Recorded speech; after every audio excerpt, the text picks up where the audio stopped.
All right, guys, so let's talk about this WOD. First and foremost, we want you to remember that anybody can do this workout.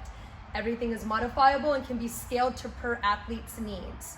So do not stress when you look at these 21 movements. All right, team, so we're gonna talk about the very first movement on the list is 21 front squats. So Clay is gonna demo a front squat for us. Good. Points of performance that we're looking for, our elbows are clearly in front of the bar. His hip crease gets below the knee crease at the bottom of his squat, and his hips clearly open at the top of the lift. All right, next movement is 21 pull-ups. Points of performance that we're looking for is full extension at the bottom.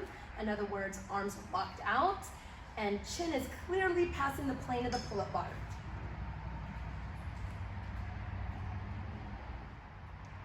So if you're unable to do an unassisted pull-up, on Saturday, you're gonna be doing the scaling option of a ring row.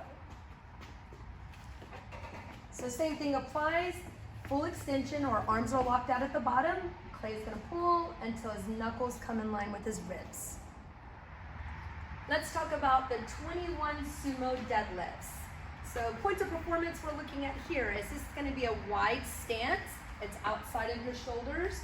Your grip will be about shoulder width apart on the pull-up on the bar. Chest up, gonna stand tall, opening his hips completely at the top of the lift and return the bar back to the floor. A scaling option would be with the kettlebell. Everything still applies. Chest up, stand tall, pinches glutes, and returns the kettlebell back to the floor.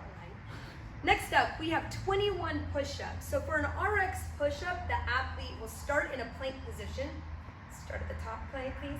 There, elbows are locked out. He's gonna touch his chest to the floor, but his hips and thighs do not, and then press up.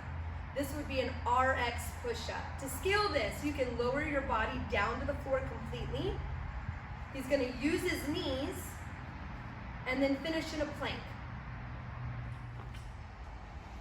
Let's talk about 21 push presses. So this movement, you will clean the bar into a front rack position.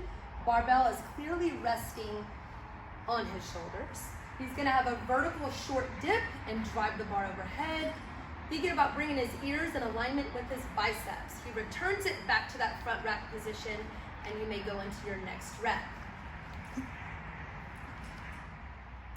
We're gonna review the mountain climber. So it starts in a plank position. For this movement, left, right will equal 1 rep, and you must make contact for an RX mountain climber. The knee makes contact with the elbow, and that leading foot is planted on the ground. Good. And rest. Next up, we have 21 squat cleans. So these must be pulled every rep from the floor. Hip crease must pass the plane of the knee, and you have full extension or open hips at the top of the lift.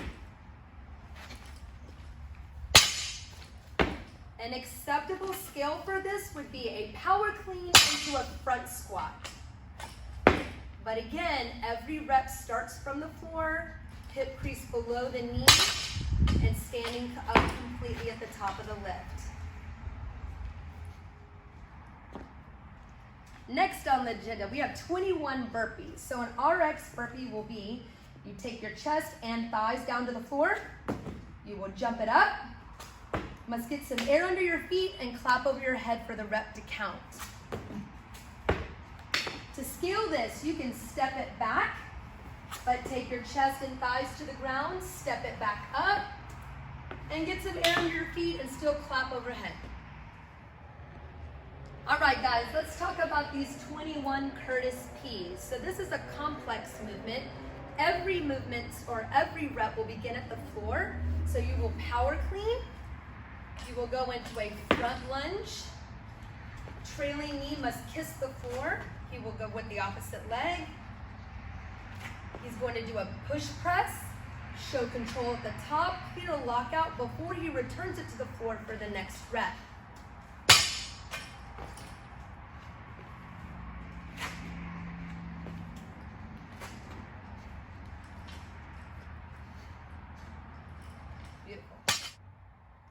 Let's talk about 21 toe to bar. So for this movement, at the bottom of the movement, heels must pass the plane of the rig at the start, and then toes must touch the bar at the same time to complete the rep.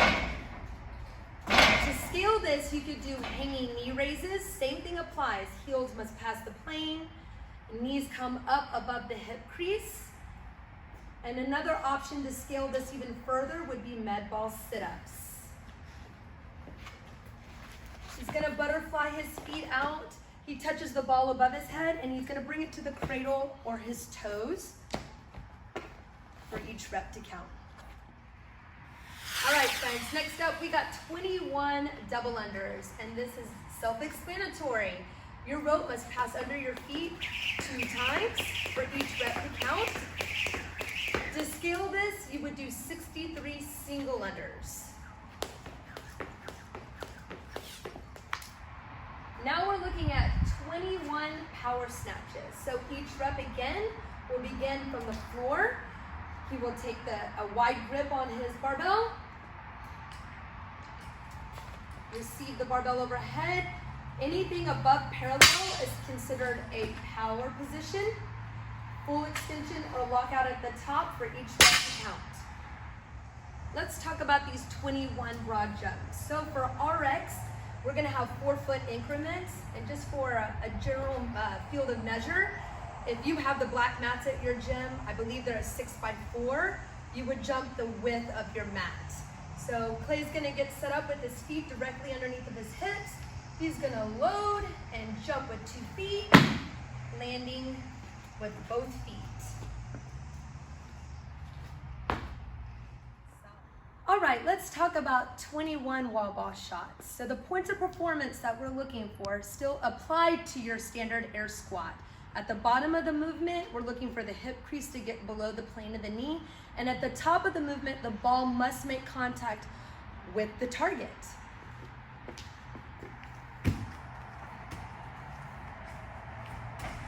Some things to be mindful of when doing your wall ball is you want to cradle your wall ball almost like a goblet hold. Elbows are down. You're going to go to this full depth squat. Guys, you're looking to hit that 10-foot target, and female athletes will be shooting for the 9. We have box jumps on the menu, friends. So we're looking for a 2-foot takeoff. Both feet land on top of the box. He's going to open his hips up clearly at the top before he steps down for his next rep. To scale this, you would do box step up, but the rule still applies. You want to see those hips open up clearly at the top of the step up before returning for your next rep. Okay. We're going to talk about the calorie row. So you just want to first just make sure that your monitor is set up to read calories. And although rowing is pretty self-explanatory, we are going to touch base on just some points of performance to be mindful of when rowing.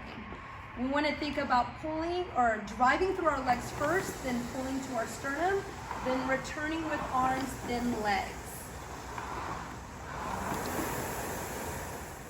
Next up, we have overhead squats on the menu. So how you choose to get the barbell into that overhead position is really up to you. You can clean it, take it to your back, widen your grip, get it overhead, or you could squat snatch or power snatch. That's going to be up to you. But we are looking for clear control at the top when you have that barbell into that overhead position. Solid. He's going to descend into his squat, hip crease below knee crease. He's going to stand. Hips are open for the rep to be counted.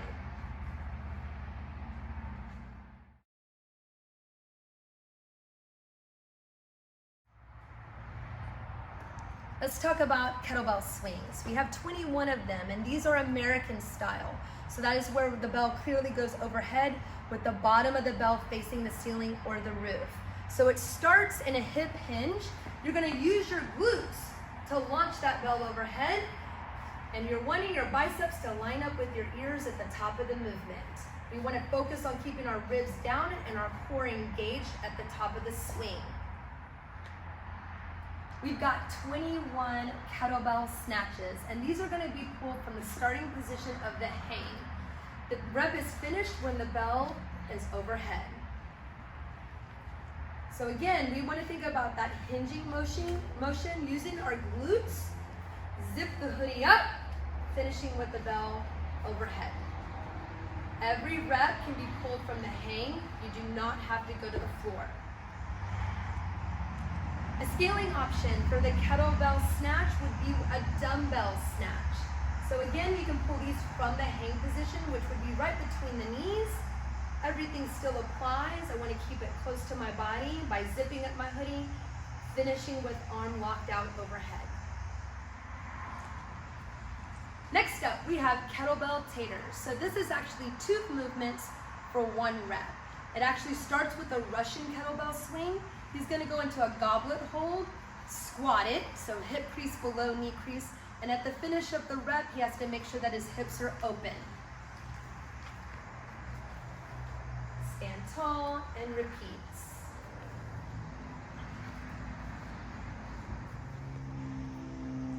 All right, guys, we're at the end of our workout now. We have kettlebell thrusters, and these we're going to do single arm. So you're going to take that kettlebell into a front rack position.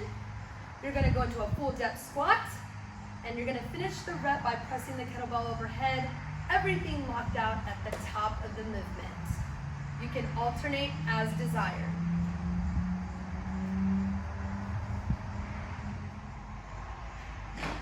Now that we've wrapped up the 21 movements for the WOD, let's talk about RX weight for the WOD. But first and foremost, we want integrity of the movement to be maintained, and of course you to stay safe. So adjust accordingly to your ability. But for the barbell movements, it would be 95 for male, 65 for female. For kettlebells, it would be 35 for female, 53 for male. For wall balls, of course, 20 pounds for male to the 10-foot target, and 14 pounds for female to the 9-foot target. And for our box jumps, we're looking at 24 inches for male athletes and 20 inches for female.